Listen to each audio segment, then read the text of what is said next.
So the topic today is modern money theory, and I'm going to use this dry erase board as a cheat sheet so that I don't have to remember everything that I want to talk about today. Uh, so um, the uh, the classical economic narrative is rejected by modern monetary theory.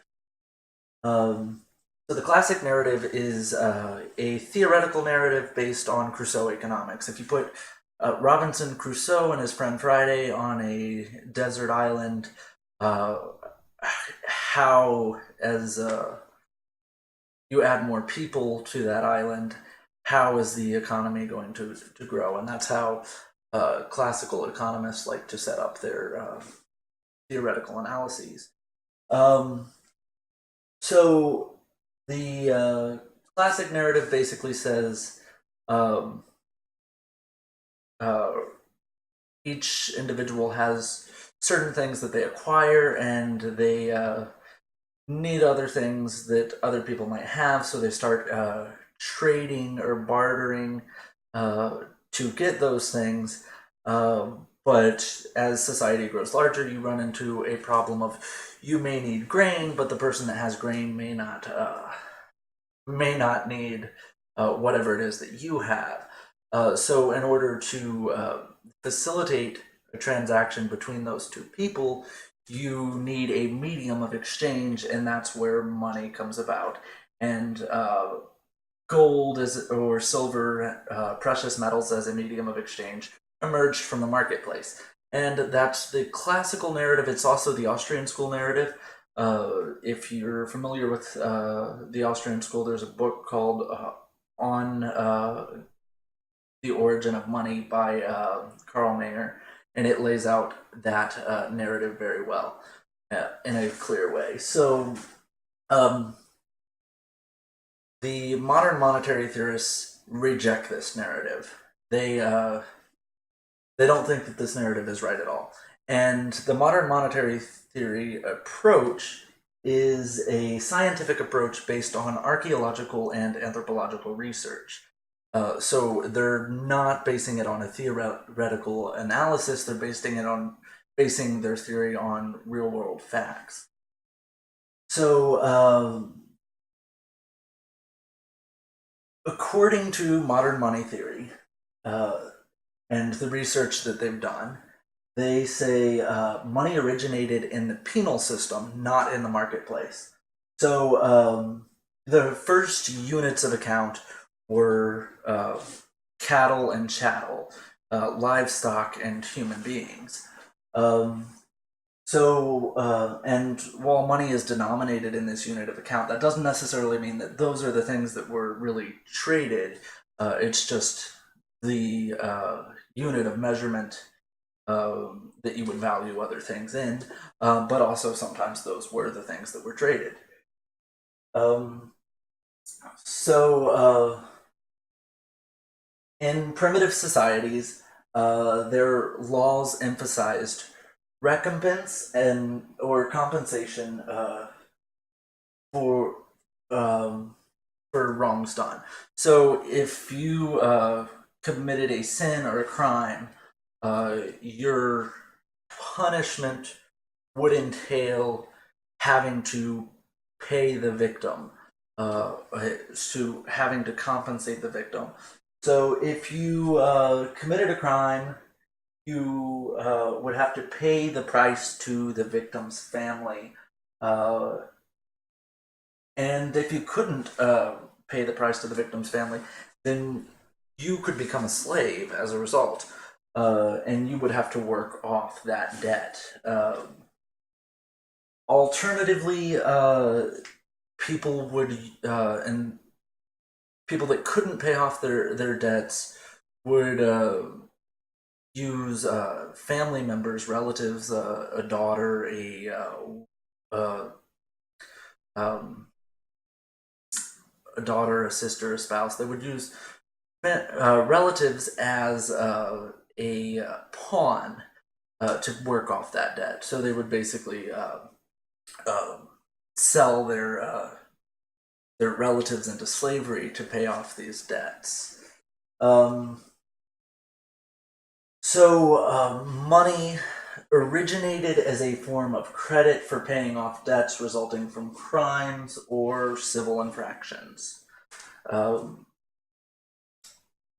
The concept of freedom emerges from this background. The earliest record of the concept of freedom is in the form of the cuneiform inscription of the word amagi, which literally means return to mother, and it refers specifically to the cancellation of a debt. It indicates that a debt has been canceled and that the pawn or slave or the debtor has been released and returned to their mother, as the saying goes. And this signifies that the debt is settled.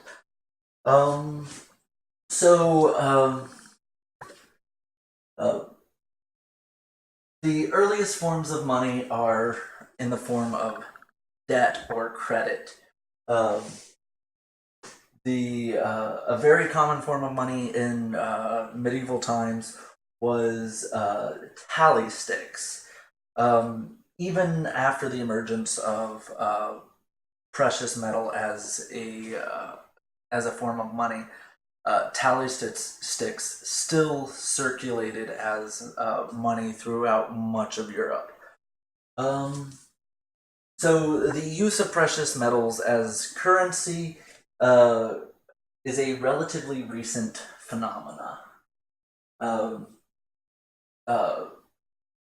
Precious metal as money really started with the emergence of primitive states. So primitive states would invade neighboring communities. So a king would have his army go invade a neighboring community, and the army would pillage and loot and steal all the jewelry and precious metals that the people in that community had.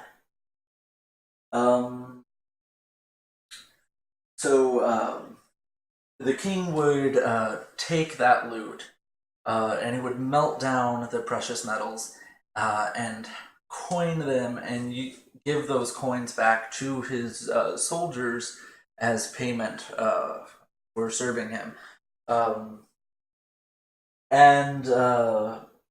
Following this, the king would impose a tax on the subjugated people, the people that they took over. They would impose a tax and require them to pay tribute to the king in the money issued by the king, which he was giving out to the soldiers. Now, what this would do is it would create a demand for the money. It would induce people to freely exchange their goods and services for that money issued by the king. So they would be willing to exchange things for that money from the soldiers because they needed that money to pay taxes, and if you didn't pay your taxes, you could be punished, killed.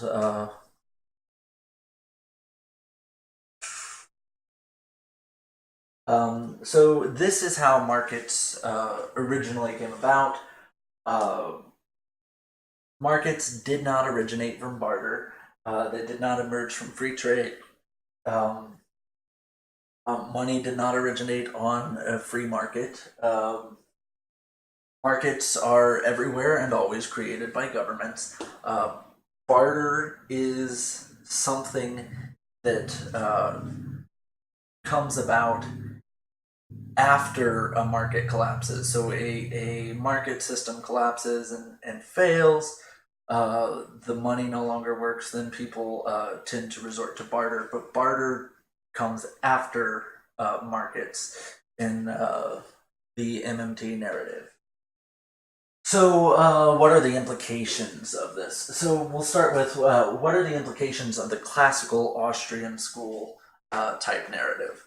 So that classical economic narrative and the Austrian school narrative says paper money is just a warehouse receipt for gold in the bank. That's what they think that paper money originated as. So the upon this narrative, you would see printing of new money if it doesn't correspond to an amount of gold held on deposit. Then any additional printing is a form of counterfeiting or fraud. They also see. They also think that printing additional money always devalues the money in existence. So if I print more money, it's going to devalue the money that's already out there.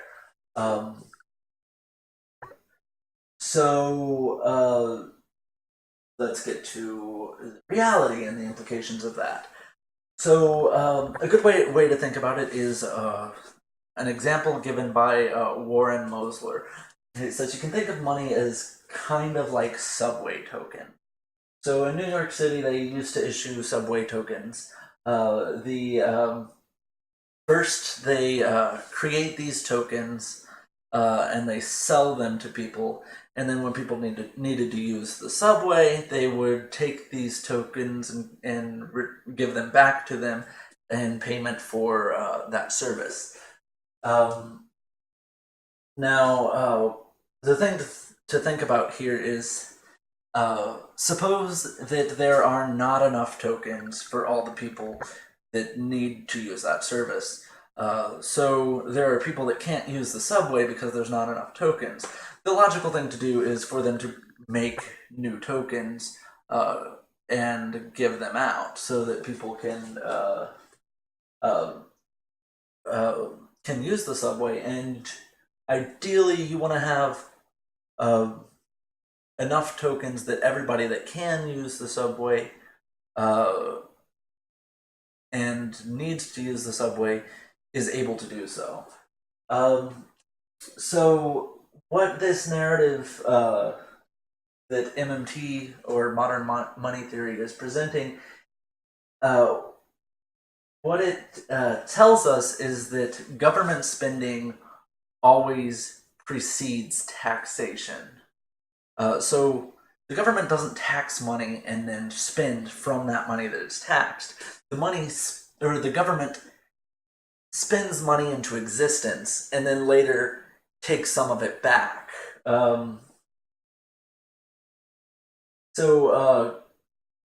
Tax revenue does not fund government spending. Now there are exceptions to this. So state and local governments don't have the ability to issue money themselves.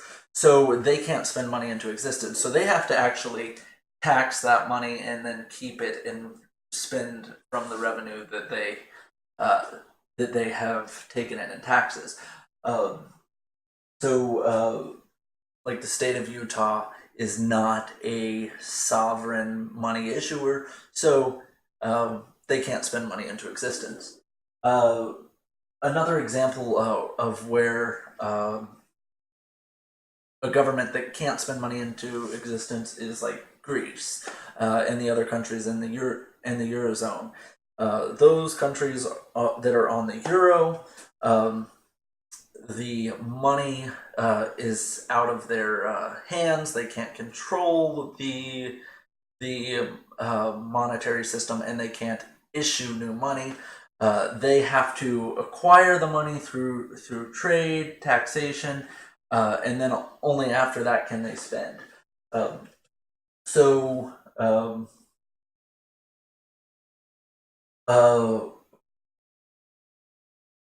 Looking at the United States, when government spends in the United States, it does not transfer funds from one account to another.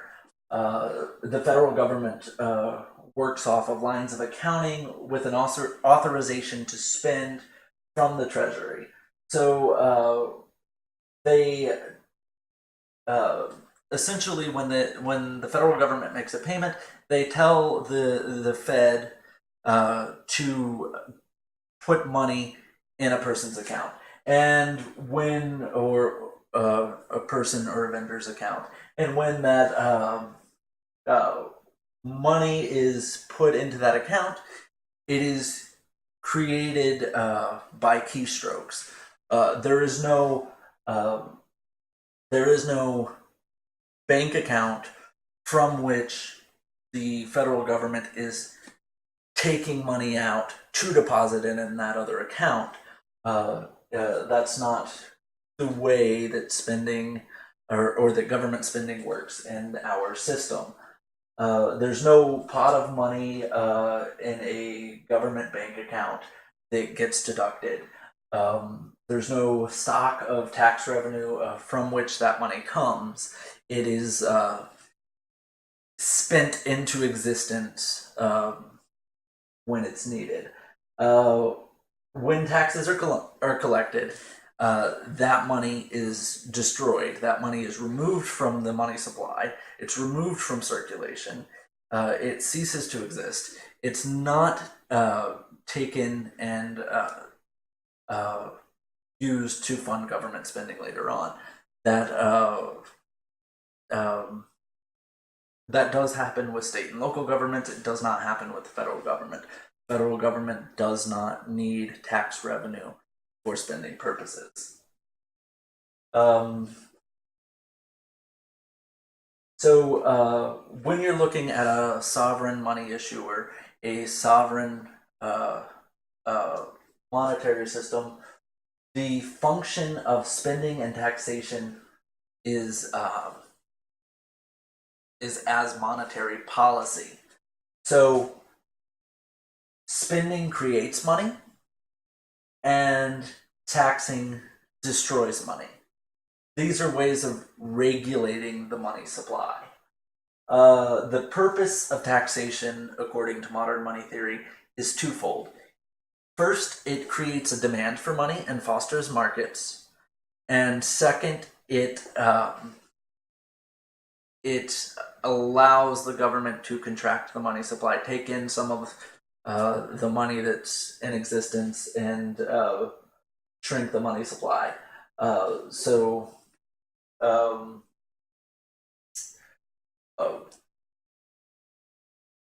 One thing about the classical analysis or the classical analysis of money that I should take time to address is the idea that printing additional money is going to devalue the money in existence.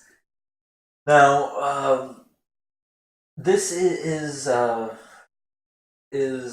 wrong for several reasons, but I think the easiest way to put it is that the value of 1 unit of currency is a fraction of the total supply. It's 1 over the total supply of those units of currency. So $1 is 1 out of the total money supply. Now, the value of the total money supply is equivalent to the wealth of the nation altogether. So GDP is not a good measurement of wealth, but if you were going to use GDP as a measurement of wealth, you could say that the value of a unit of currency is 1 out of the total money supply, where the value of the total money supply is equivalent to GDP. So some other implications of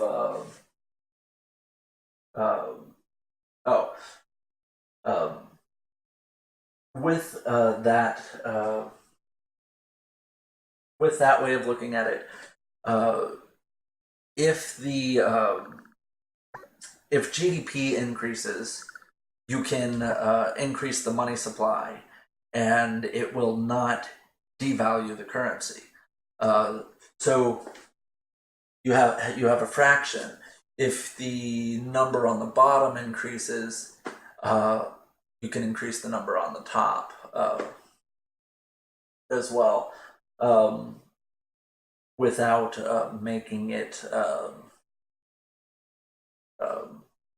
without making the value decrease. And another implication of modern money theory is this ideal of debt cancellation. So one of the things that they point out is that in ancient Mesopotamia, when money first became a thing, one thing that all the governments did is every time there was a new ruler that came to power, they would cancel all the debts in the kingdom. And the reason for this was partially that that private debt was unsustainable. Now, you don't necessarily cancel. You don't cancel business debt, and you don't cancel government debt, but you cancel the private debt of personal debt of people in general. Another thing is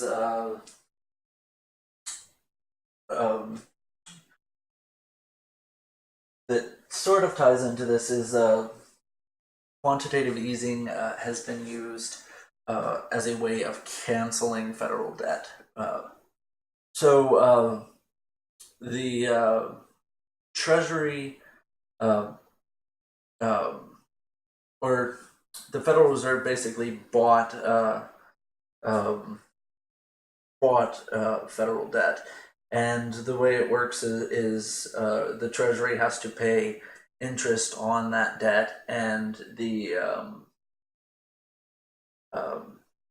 Fed is not actually a private entity. It's all of the profits that the Fed makes, they have to be they are given to the Treasury.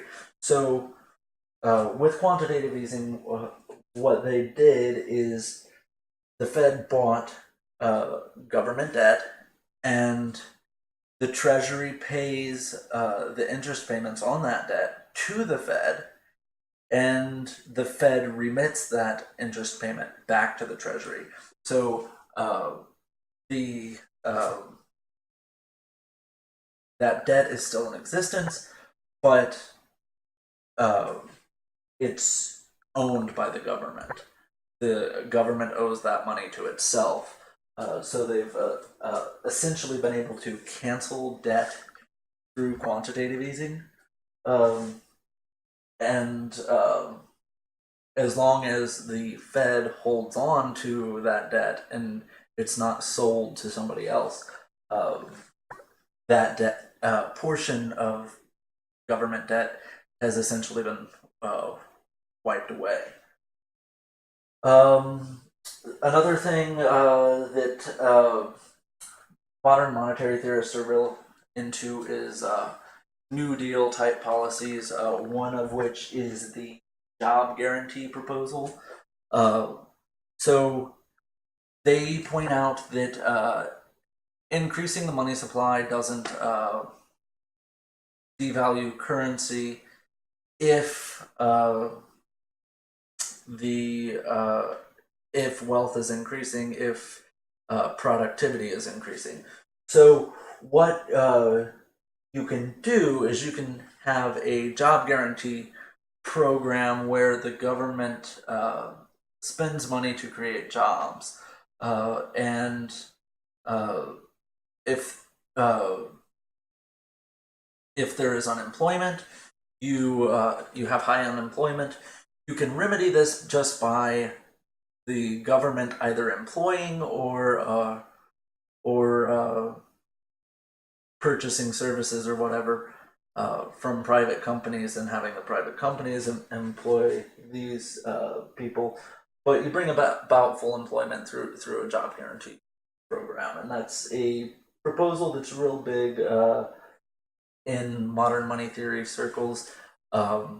It's not necessarily part of modern money theory, but it's a proposal that kind of follows from the logic of modern money theory. And that's everything that I got to talk about. I do want to make 2 book recommendations. So, if you are interested in modern money theory, 2 books that you should check out are Debt, The First 5,000 Years by David Graeber. He talks about some of the archaeological and anthropological evidence that corroborates this modern money theory. And then there's Modern Money Theory by Randall Wray. And it's a pretty good introduction to these concepts for somebody that's not familiar with them.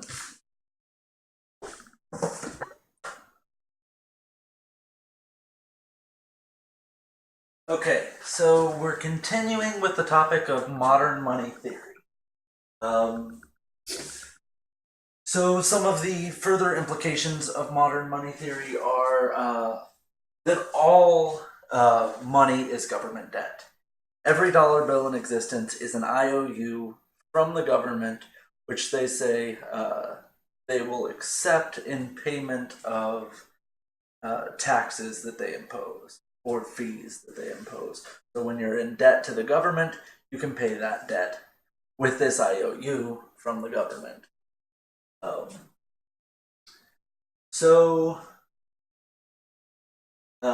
Paying off the government debt and balancing the budget is ill-informed and irresponsible.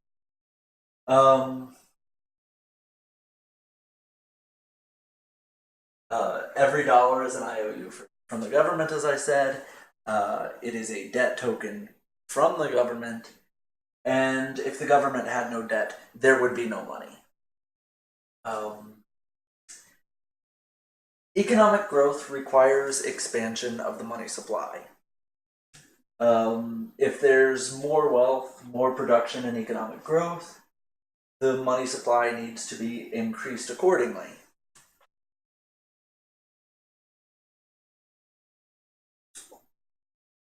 If there is growth without an increase of the money supply, then deflation will occur and the economy will start to go into a recession. During the Great Depression, the economy stagnated because there were too many hands chasing too few dollar bills, as Milton Friedman put it. If there's not enough money to facilitate transactions, then the economy has no choice but to stagnate. If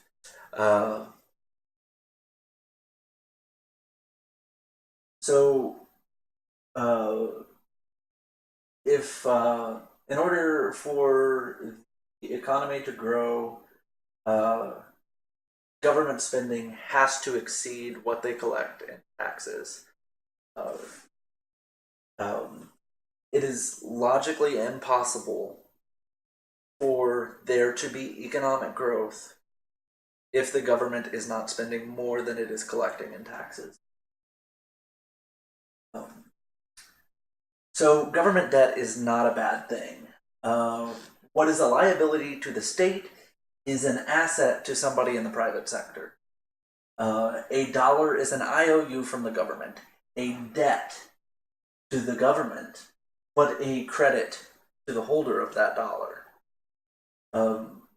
Being fiscally responsible is economically irresponsible. If you balance the budget so that spending is equal to revenue, you make economic growth impossible.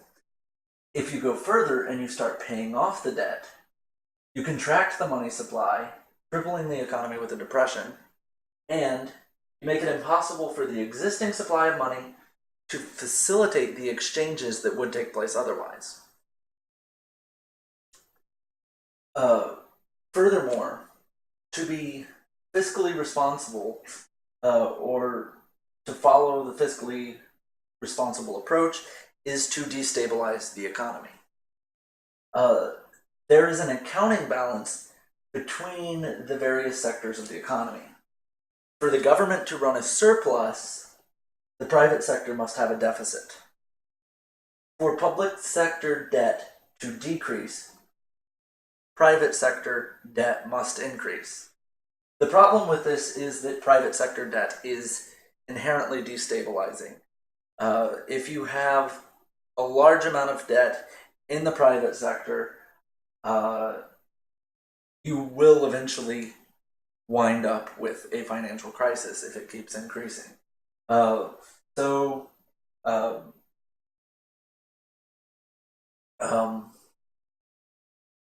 we saw this with the financial crisis in the housing market in 08.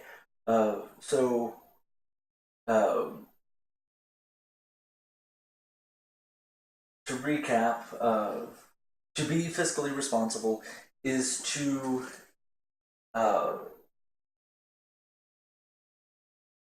have the government have a surplus, but that also means that the private sector must have a deficit.